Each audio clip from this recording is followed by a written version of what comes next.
On Tuesday night, Donald Trump will stand in front of Congress, the Supreme Court justices who just struck down his tariffs, and Jeffrey Epstein survivors sitting in the audience, all in the same room at the same time.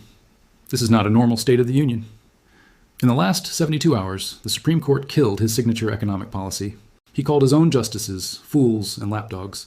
He signed a brand new tariff 2 hours later, and right now, 2 aircraft carriers and 200 fighter jets are aimed at Iran with a 90% chance of military action, according to his own advisor.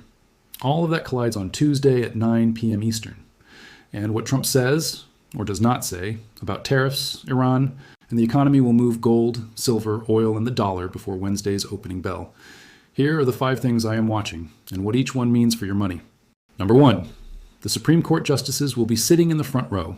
By tradition, all 9 justices attend the State of the Union. They sit stone-faced, they do not applaud, they do not react. But this time is different.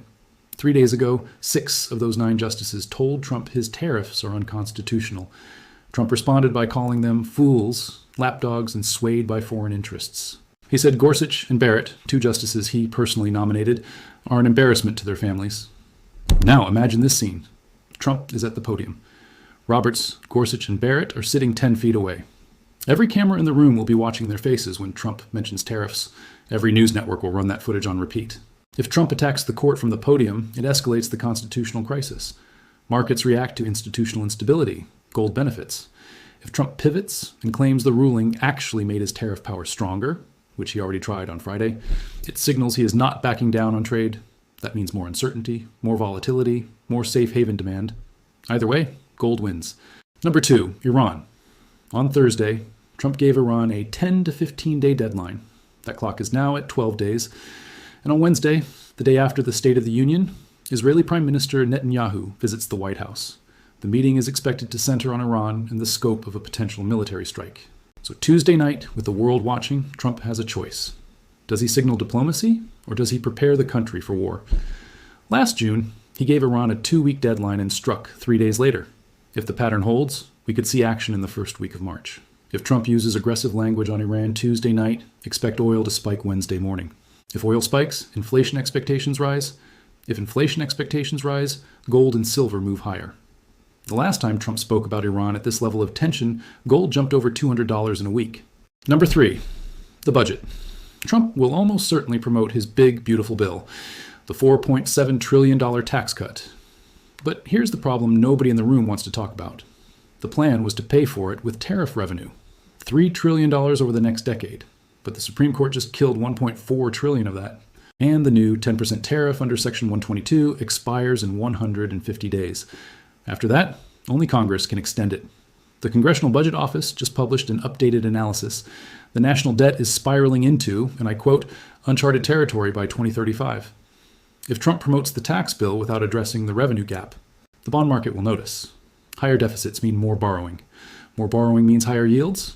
Higher yields mean a weaker dollar, and a weaker dollar means gold goes up.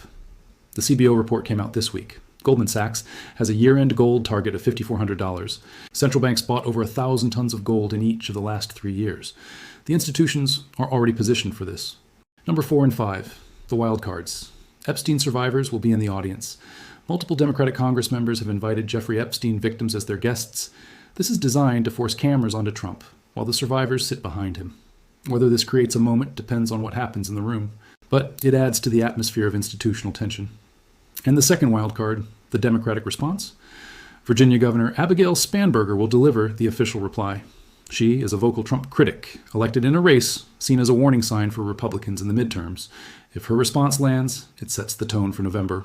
Political uncertainty is market uncertainty, and market uncertainty favors gold. At least 12 Democrats are boycotting the speech entirely. Hakeem Jeffries told his caucus to attend with silent defiance. The optics will be dramatic regardless. Let me pull this all together. Tuesday night is not just a speech. It's the collision point of every crisis that has been building this year. The Supreme Court confrontation, the Iran countdown, the budget hole, the Epstein investigation, and the midterm election battle, all in one room, all at the same time, all on live television. Right now, gold is sitting just above $5,000. Silver is around $80. The dollar is near a 4-month low. Oil is at its highest since August.